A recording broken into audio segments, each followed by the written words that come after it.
사명자 세례 요한이라는 제목으로 함께 은혜를 나누겠습니다. 지난주는 광야에서 이 세례 요한이 회개하라 천국이 가까이 왔느니라 그런 말씀을 전한 것을 살펴보았습니다. 오늘은 세례 요한이 어떤 모습으로 살았는지 좀 한번 살펴보려고 합니다. 세례 요한이 뭘 입고 살았습니까? 낙타 털로 만든 옷을 입고 살았어요. 그리고 뭘 먹고 살았죠? 메뚜기와 석청이 주식이었습니다. 왜 이런 모습으로 세례 요한이 살았는가를 좀 한번 살펴보려고 합니다. 낙타 털로 만든 옷을 입고 허리에는 가죽띠를 묶었습니다. 여러분, 광야에 서 있는 이 세례 요한의 모습을 오늘 우리가 보면 여러분 어떻게 보입니까? 그지 같아 보여요? 뭐 이상해 보일 수 있죠. 뭐 그래도 저 천연 가죽으로 만든 천연 털인데 낙타 털이 글쎄 만져보질 않아갖고 잘 모르겠는데 아마 뭐 별로 좋을 것 같진 않아요. 근데 우리가 볼 때는 좀 이상해 보일 수 있는데 이 세례 요한의 모습을 유대인들이 바라볼 때는 어떻게 볼 것인가 하는 것입니다. 우리가 바라보는 세례 요한의 모습하고 유대인이 바라보는 세례 요한의 모습하고는 다를 거란 말이죠. 세례 요한의 모습을 보며 유대인들은 무슨 생각을 했을까요? 그 사람들은 엘리야 선지자를 떠올렸다는 것입니다. 열왕기하 1장 8절 말씀이에요. 열왕기하 1장 8절 우리 함께 봉독합니다. 그들이 그에게 대답하되 그는 털이 많은 사람인데 허리에 가죽띠를 띄었더이다 하니 왕이 이르되 그는 디셉 사람 엘리야로다. 아멘. 자, 털이 많고 허리에 가죽띠를 띈 거 그것만 보고도 누구라고 알아맞혀요? 엘리야라는 걸 딱 알아맞히는 거예요. 그러니까 이 낙타 털옷, 사실 그거보다 더 중요한 게 가죽띠인데 이 가죽띠를 질끈 동여맸다는 것만으로도 엘리야를 떠올리게 한다는 것입니다. 그럼 세례 요한은요, 왜 이 가죽띠를 일부러 이렇게 질끈 묶고 엘리야 선지자를 생각나게끔 그렇게 옷을 입고 살았을까 하는 것입니다. 구약에 보면 메시아를 보내주시겠다는 약속들이 있는데 메시아가 오기 전에 누가 먼저 오기로 예언이 되어 있느냐 하면 엘리야 선지자가 먼저 오기로 돼 있어요. 근데 그 엘리야 선지자가 바로 오늘 세례 요한이라는 거예요. 그 말씀입니다. 자, 예수님과 제자들이 하는 대화를 한번 살펴볼게요. 마태복음 17장 12절과 13절이에요. 함께 봉독합니다. 내가 너희에게 말하노니 엘리야가 이미 왔으되 사람들이 알지 못하고 임의로 대우하였도다. 인자도 이와 같이 그들에게 고난을 받으리라 하시니 그제서야 제자들이 예수께서 말씀하신 것이 세례 요한인 줄을 깨달으니라. 아멘. 세례 요한이 바로 구약에서 예언되어졌던 그 엘리야 선지자라는 거예요. 세례 요한이 태어날 때 천사가 그 부모에게 해준 말씀이 있습니다. 누가복음 1장 17절이에요. 함께 봉독합니다. 그가 또 엘리야의 심령과 능력으로 주 앞에 먼저 와서 아버지의 마음을 자식에게 거스르는 자를 의인의 슬기에 돌아오게 하고 주를 위하여 세운 백성을 준비하리라. 아멘. 자, 그가 세례 요한을 말하는 거예요. 엘리야의 심령과 능력으로 주 앞에 먼저 온다는 거예요. 그러니까 세례 요한은 이미 엘리야의 마음, 엘리야의 능력 그것을 가지고 주님의 오실 길을 준비하며 왔다는 그런 사명을 갖고 태어났다는 거예요. 그럼 세례 요한은 자기 자신이 이런 그 구약에서 예언되어졌던 엘리야 선지자라는 것을 알고 있었을까요? 모르고 살았을까요?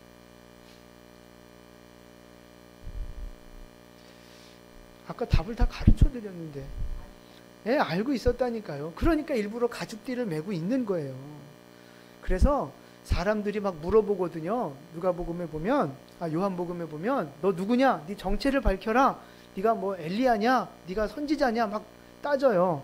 그러니까 그때는 자기가 엘리야 선지자가 아니라고 부인은 하는데 그건 겸손의 표현이고요.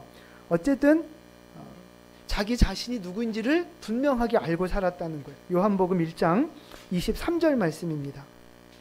이르되 나는 선지자 이사야의 말과 같이 주의 길을 곧게 하라고 광야에서 외치는 자의 소리로라 하니라. 아멘. 나는 주님의 길을 예비하는 사명자라는 것을, 그래서 내 뒤에는 메시아가 오는, 그러니까 나는 엘리야 선지자라고 하는 것을 지금 말하고 있는 거예요.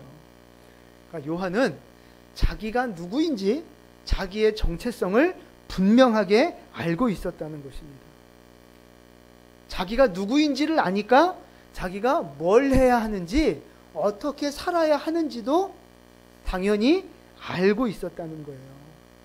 광야에 외치는 자의 소리가 돼서 메시아의 오실 길을 준비하는 것이 자기 사명이라는 것을 알고 있었습니다.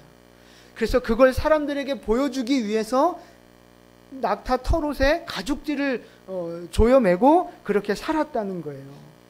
그 가죽띠를 보면서 자기 자신도 내가 엘리야지, 내가 사명자지, 이거를 잊지 않고 살아갔다는 것입니다.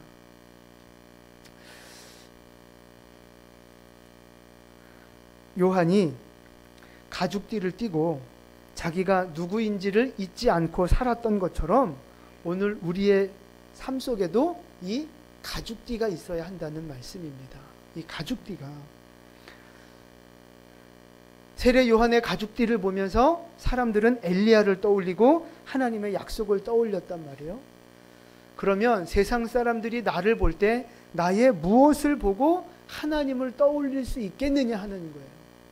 세상 사람들이 나의 어떤 모습을 보고 예수님을 바라볼 수 있겠느냐 하는 것입니다. 그것이 바로 오늘 우리가 가져야 할 가죽띠고 우리의 허리에 동여매야 할 가죽띠라는 거예요. 그 나의 가죽띠가 무엇이냐 하는 것입니다. 여러분, 무엇입니까, 가죽띠가? 보여지는 모습으로 따지자면 이렇게 성경책 들고 다니면 예수 믿는 사람이라고 보여줄 수 있고, 자동차에 그 십자가 매달고 다니면 예수 믿는 사람이라고 이제 그렇게 알릴 수도 있어요. 그런 거 보고 알 수도 있습니다. 근데 그것보다 조금 더 근본적이고 조금 더 영적인 가죽띠를 우리가 가져야 한다는 거예요. 나의 어떤 모습을 보고 사람들이 예수를 바라보게 될까? 제가 이런 상상을 한번 해봤습니다. 만약에 나의 삶을 CCTV로 24시간을 찍는 거예요. 집에서 생활하는 거 24시간 찍고 여러분 직장에서 세상에서 생활하는 거를 CCTV로 다 찍는다고 하면 생각해 보세요. CCTV로 여러분의 그걸 다 찍어도 괜찮아요?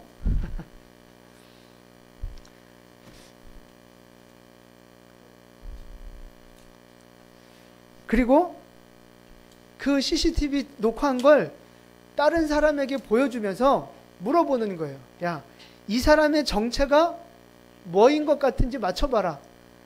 이 사람의 종교가 뭔지 한번 맞춰봐라.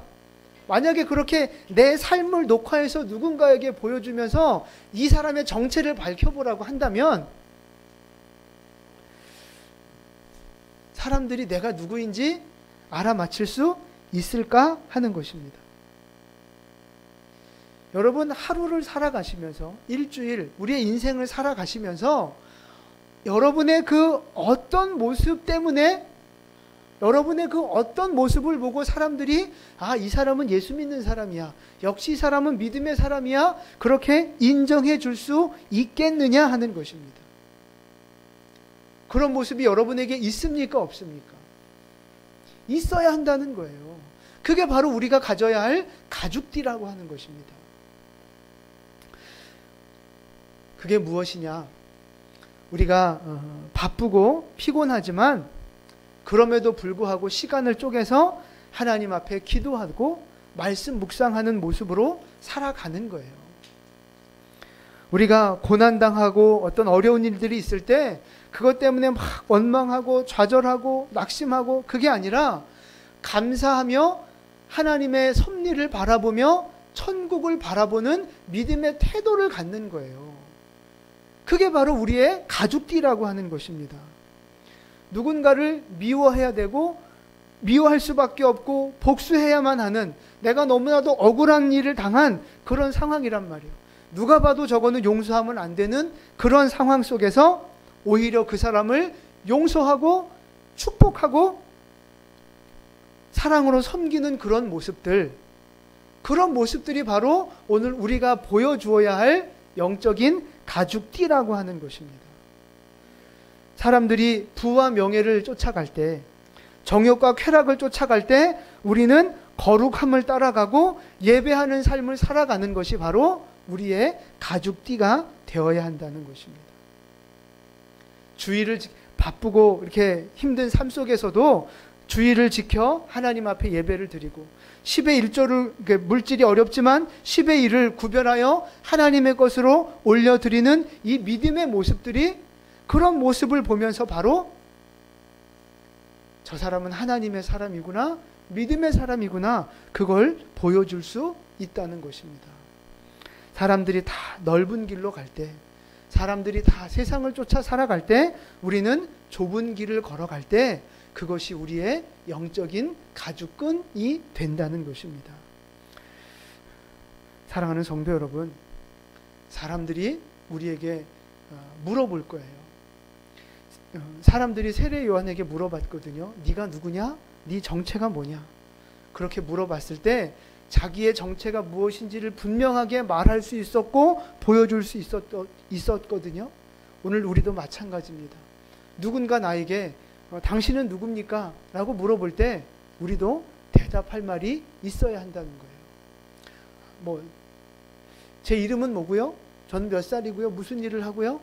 그런 거 말고, 육체적인 그런 나의 정체성 말고 영적인 나의 정체성을 밝힐 수 있어야 한다는 거예요.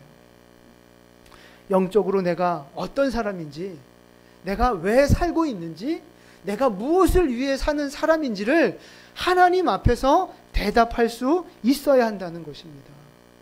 그것을 입으로만 말하는 것이 아니라 나 예수 믿는 사람이요, 하나님 영광 위에 사는 사람이요, 나 집사요, 권사요, 목사요, 말로만 그렇게 하는 것이 아니라 우리의 삶으로 그것을 보여줄 수 있어야 하고 나의 삶으로 그것을 말할 수 있어야 한다는 것입니다. 그것이 우리의 가죽띠가 되어져야 한다는 거예요. 네, 하나님은 오늘 우리에게 가죽띠만 맬 것이 아니라 머리부터 발끝까지 온통 옷을 입으라고 말씀하고 계세요. 무슨 옷을 입어야 하느냐? 로마서 13장 14절 말씀입니다. 함께 봉독합니다. 오직 주 예수 그리스도로 옷 입고 정력을 위하여 육신의 일을 도모하지 말라. 아멘. 예수 그리스도로 옷을 입으라는 것입니다. 학생은 교복을 입고 군인은 군복을 입고, 어떻게 하셨어요? 이렇게 직장인들은 또 이렇게 유니폼을 입고 그러잖아요. 하나님의 자녀는 그리스도로 옷을 입으라는 거예요. 그리스도로 옷을 입으라는 말이 무슨 말씀입니까? 우리가 옷을 입으면 나의 속살은 안 보이고 옷만 보이잖아요. 나의 육체가 가려지고 옷만 보여지는 거잖아요. 그래서 사람들은 나를 볼 때 옷을 보게 되잖아요. 바로 그런 거예요.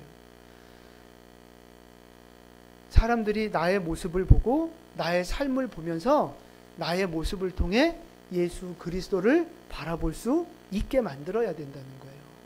그게 바로 그리스도로 옷 입는 거예요. 교복 입은 사람을 보면 우리가 딱 알아보죠.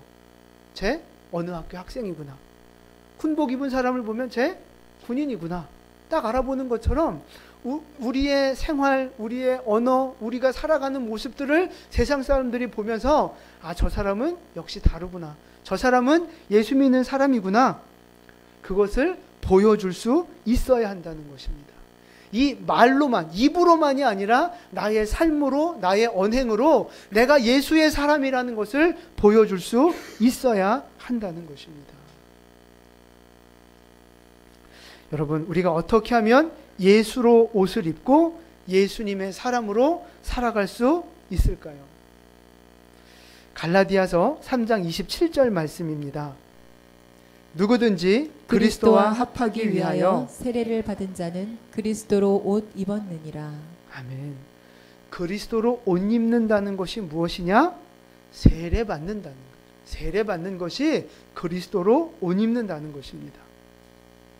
여러분, 세례의 의미가 뭡니까? 세례.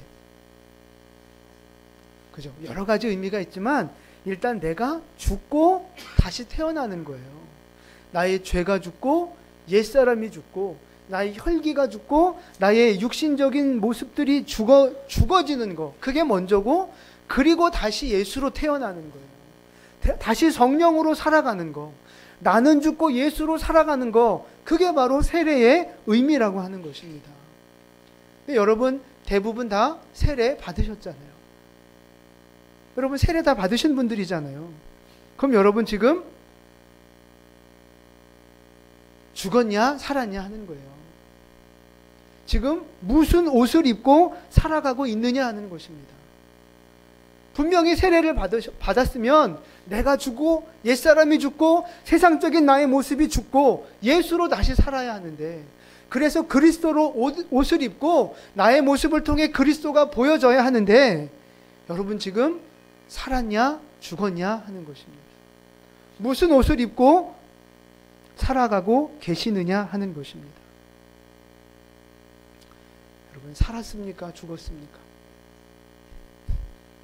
옆에 분한테 물어보세요. 살았니 죽었니 이렇게.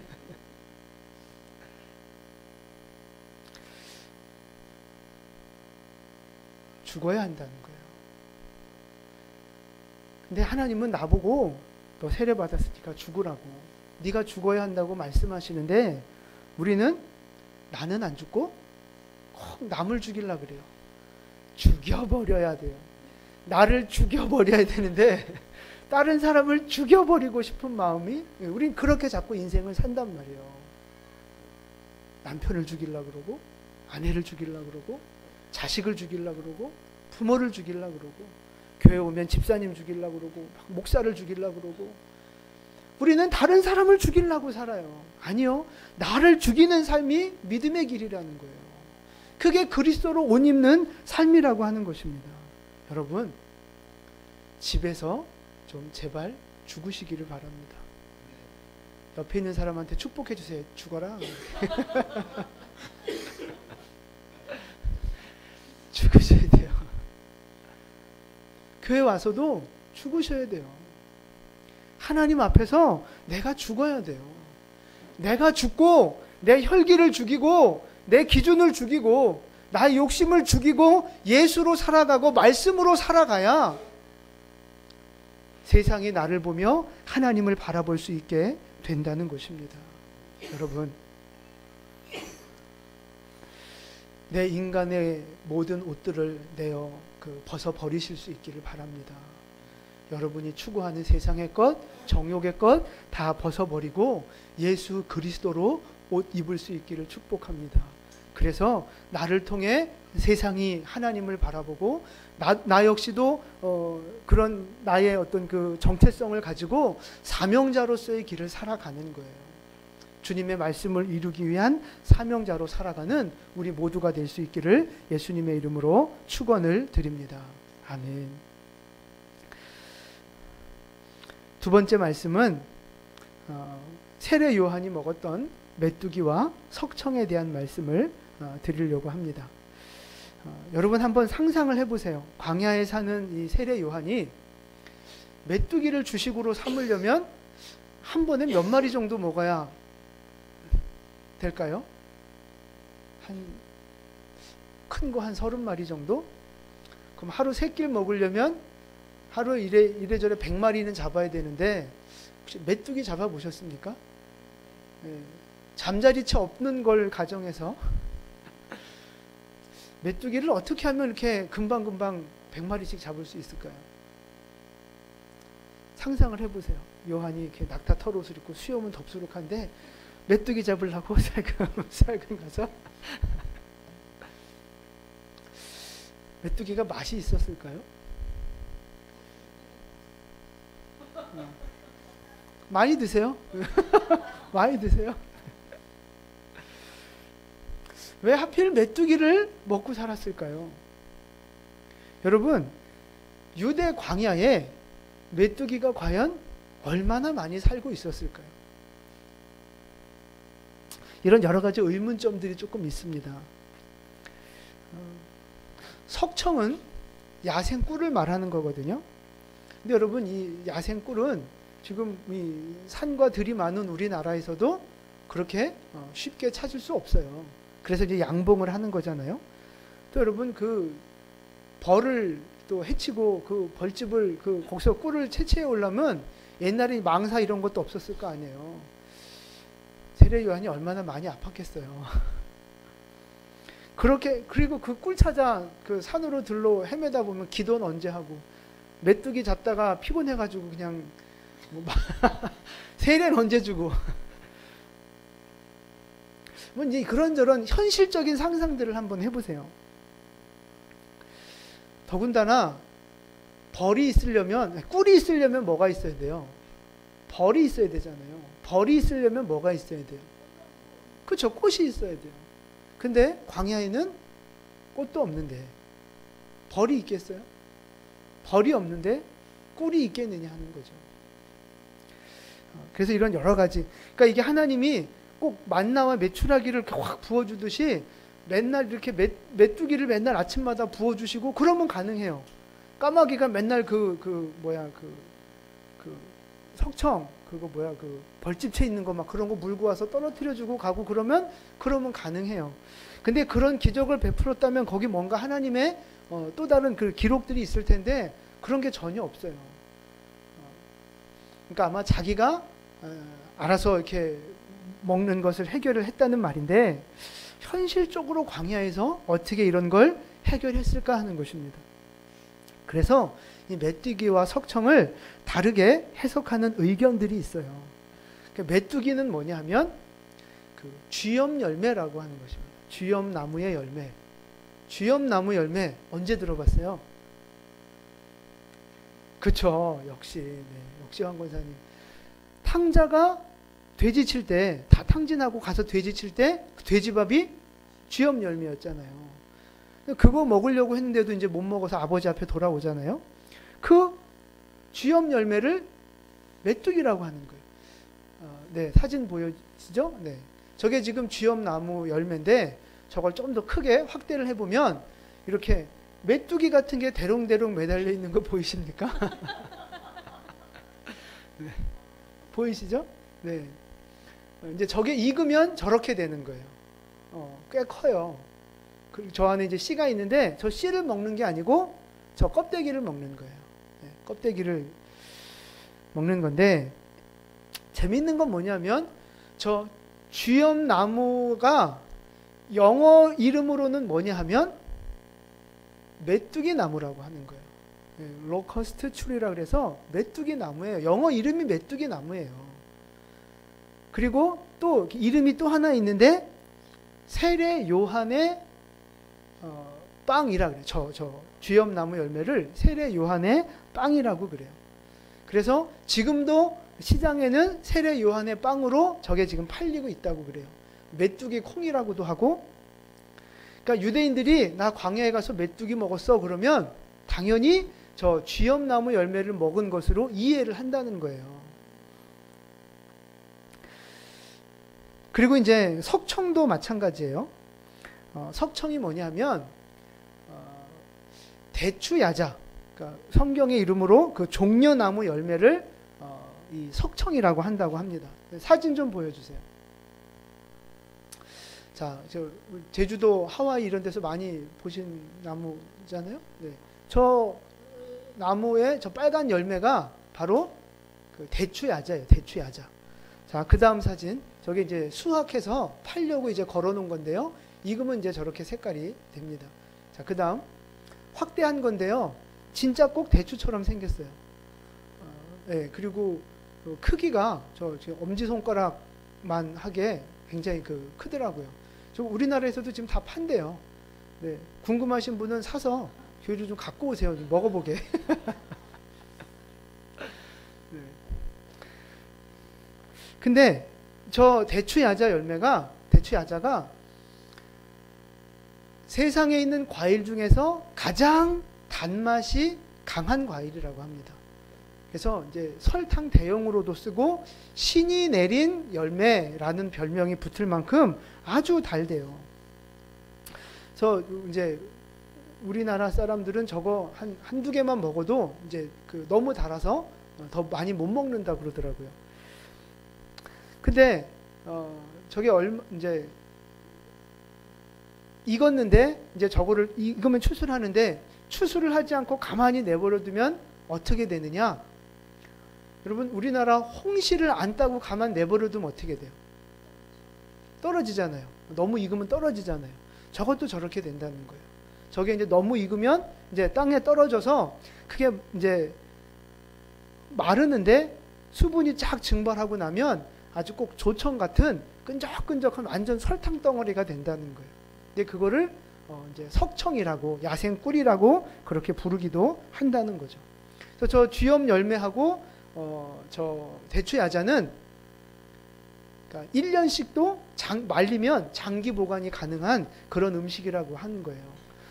그러니까 이런저런 모습으로 살펴봤을 때 세례 요한이 먹은 메뚜기는 진짜 메뚜기가 아니고 저런 것이 아닐까, 이제 이렇게 의견들이 있어요.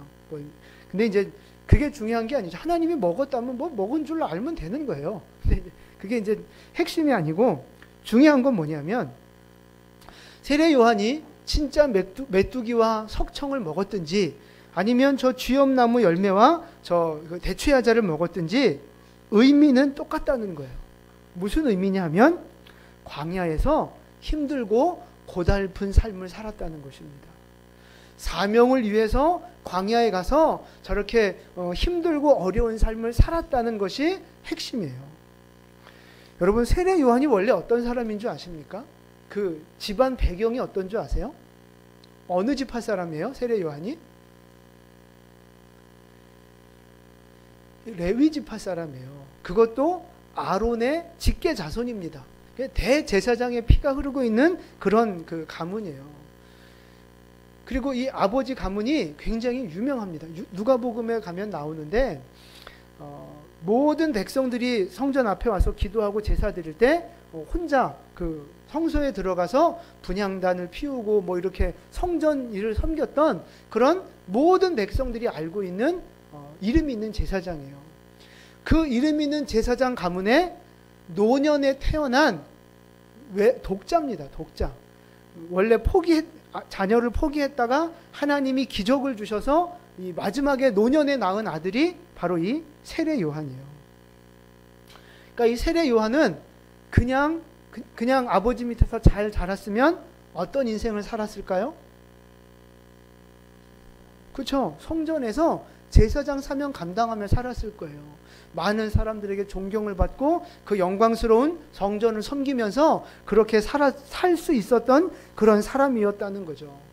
그런데 오늘 왜 광야에 와서 살고 있어요? 왜 저런 거 떨어진 거 주워 먹으면서 저런 말린 곡식 먹으면서 힘들게 왜 광야에 와서 살고 있어요? 하나님의 부르심 때문에 그런 거예요. 하나님이 주신 사명 때문에 자기가 누릴 수 있었던 부귀, 영화 모든 그것들을 다 내려놓고 광야로 나가서 사명자로 살고 있다는 것입니다. 그래서 이 세례 요한을 예수님이 엄청 칭찬을 하세요. 마태복음 11장 11절 말씀입니다. 내가 진실로 너희에게 말하노니 여자가 낳은 자 중에 세례 요한보다 큰 이가 일어남이 없도다. 아멘. 그러니까 여자가 안 난 사람 있어요? 예수님 말고는 없잖아요. 근데 그 모든 사람들 중에 세례 요한이 가장 가장 위대한 사람이다 말씀하고 계시는 거예요. 사실 우리가 알고 있는 모세보다 엘리야보다 세례 요한을 더 큰 사람으로 예수님이 칭찬하셨단 말씀이에요. 왜 그랬을까요?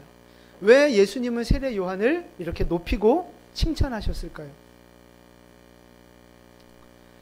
예수님과 닮았기 때문에 그런 거예요. 예수님은 어떤 분이에요? 하나님이잖아요. 하늘의 영광을 누리시는 분이잖아요. 그런데 그 하늘 영광을 다 버리시고 낮고 천한 이 땅에 인간의 모습으로, 죄인의 모습으로 내려오셨잖아요. 그 모습을 세례 요한이 닮은 거예요. 성전의 그 영광, 사람들의 명예와 칭찬, 그것들을 다 내어버리고 사명 때문에, 하나님의 뜻 때문에 광야로 나아가서 이 고된 삶을 선택하고 자처한 것입니다. 그래서 그런 예수님을 닮은 그 모습 때문에 하나님이 세례 요한을 인정해 주시고 칭찬해 주시고 높게 보셨다고 하는 사실입니다. 네, 여러분, 우리는 어떠냐 하는 것입니다.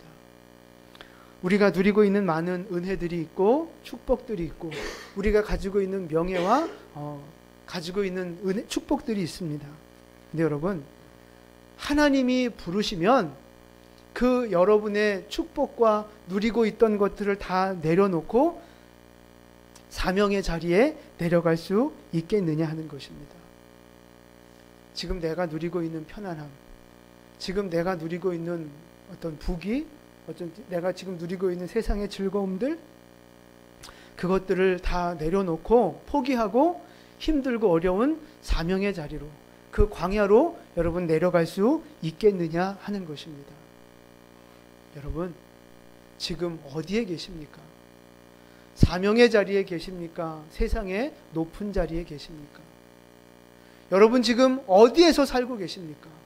사명을 위해 광야에서 살아가고 계십니까? 아니면 세상의 부귀와 영광과 높아지는 것을 누리며 살아가고 계십니까?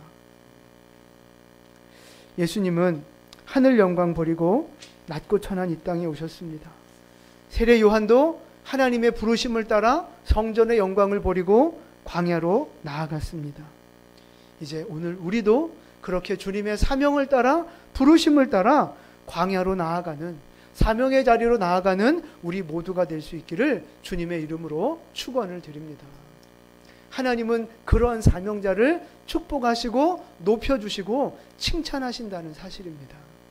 여러분, 물론 사명을 감당한다는 것이 쉽지 않습니다. 힘든 일이에요. 하기 싫죠. 누가 힘들게 청소하고 싶고, 누가 힘들게 밥하고 싶고, 누가 신경 쓰고 부담스럽게 이런저런 일 하고 싶겠습니까? 그냥 예배만 드리고 가고 싶고, 그냥 은혜만 누리고 그냥 그렇게 편하게 신앙생활 하고 싶은 게 사람의 마음이라는 거예요. 누가 힘들게 신앙생활 하고 싶겠어요? 근데 여러분, 그럼에도 불구하고 하나님은 우리에게 사명을 맡기기를 원하세요. 우리에게 사명자가 되라고 말씀하시는 거예요. 왜 그런 줄 아세요? 왜 하나님은 우리에게 사명을 맡기시는 줄 아십니까? 여러 가지 이유가 있지만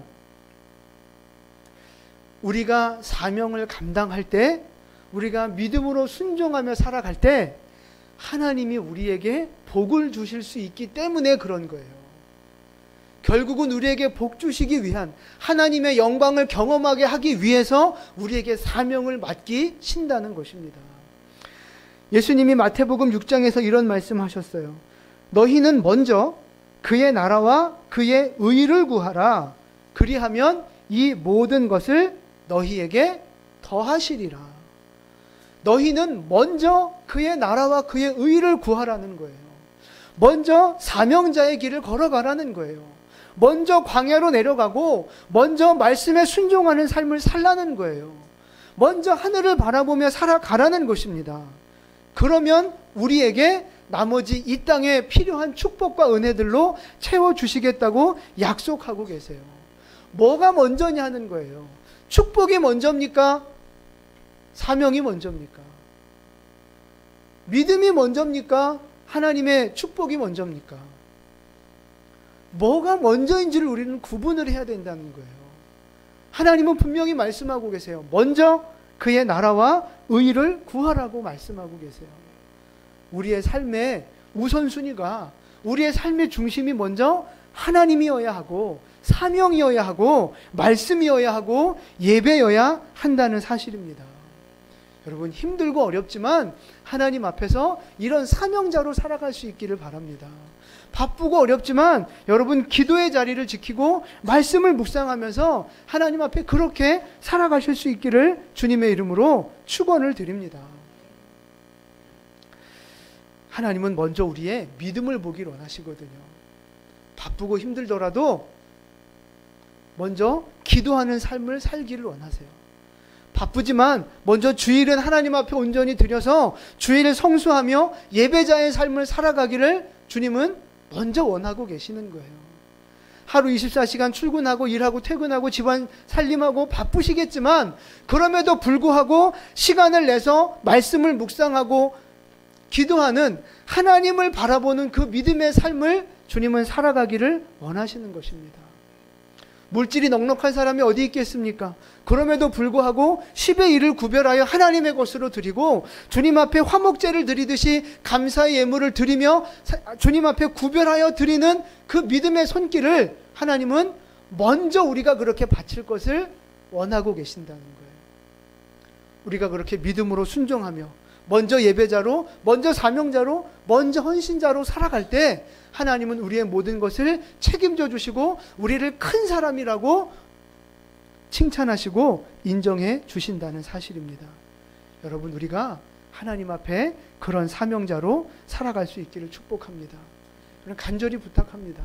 하나님은 먼저 우리에게 사명과 믿음과 헌신을 요구하고 계세요. 그런데 왜 우리는 주일을 소홀히 여기고 물질을, 하나님 앞에 드려야 할 물질을 소홀히 여기고 기도와 말씀과 예배를 소홀히 여기면서 왜 자꾸 축복만 바라보고 있느냐 하는 것입니다. 하나님은 우리에게 진짜 복을 주길 원하세요. 세상에 없어질 그런 복이 아니라 진짜 우리가 풍성한 복을 누리며 살아가길 원하십니다. 그래서 우리에게 사명을 요구하시는 거예요. 그래서 헌신을 먼저 요구하시는 거예요. 네가 먼저 헌신하면, 네가 먼저 순종하면 내가 너에게 갚아주겠다고 말씀하시는 거예요. 여러분, 봄에 먼저 씨앗을 뿌려야 가을에 거두는 거 아니겠습니까? 먼저 거두시면, 먼저 추수하게 해주시면 내가 씨 뿌리겠습니다. 이건 말이 안 되는 거예요. 먼저 뿌려야 한다는 것입니다. 그래서 시편 126편에도 울며 씨를 뿌리러 나가는 자가 기쁨의 단을 거둔다는 거예요. 왜 울며 씨를 뿌리겠어요? 기쁨으로 뿌릴 수 있는 상황이 아닌 거예요. 넉넉하게 뿌릴 수 있는 상황이 아닌 거예요. 어쩌면 이 씨 뿌리는 거, 이거 그냥 먹고 죽어야 하는 상황인지도 몰라요. 씨 뿌리면 이것 때문에 굶어야 하는지도 몰라요. 그래서 눈물로 씨 뿌리는 건지도 몰라요. 그러나 그럼에도 불구하고 먼저 씨 뿌릴 때, 먼저 하나님 앞에 순종할 때 거두는 은혜와 축복을 허락해 주시는 것입니다. 사랑하는 성도 여러분, 간절히 여러분 소망하며 부탁드립니다. 전 여러분들이 하나님의 복을 누리며 살아가길 원해요. 정말 이 땅에서도 형통하고 복되길 원하고 영적으로도 하나님 앞에 믿음의 사람으로 하나님이 인정하시는 그런 큰 자로 살아가실 수 있기를 축복합니다. 그러기 위해서 여러분에게 순종을 요구하는 것이고 사명을 요구하는 거예요. 그것이 하나님이 우리에게 주시는 믿음의 원리라고 하는 것입니다. 간절히 바라기는 이 세례 요한처럼 주님의 부르심을 따라, 주님의 사명을 따라, 하나님의 말씀을 따라 내 모든 것을 내려놓고 광야로 나아가고 사명자로 나아가는 여러분 되실 수 있기를 축복합니다. 교회에서 감당해야 할 사명들 여러분 그거 소홀하게 여기지 마십시오. 가정에서 내가 믿음의 사람으로서 감당해야 할 사명들, 세상에 나아가서 내가 하나님의 백성으로 감당해야 할 사명들, 그거 여러분 소홀히 여기지 마십시오. 나의 그 사명 감당하는 모습을 통해 하나님의 영광이 드러날 때 그제서야 하나님은 우리를 인정해 주시고 하늘의 복으로 갚아주시게 될 줄 믿으시기를 바랍니다. 어디에 있든지 어떤 모습으로 살아가든지 사명자임을 잊지 마시고 허리에 가죽끈을 매시고 끝까지 사명자로 살아가는 우리 모두 될 수 있기를 예수님의 이름으로 축원을 드립니다. 아멘. 기도하겠습니다.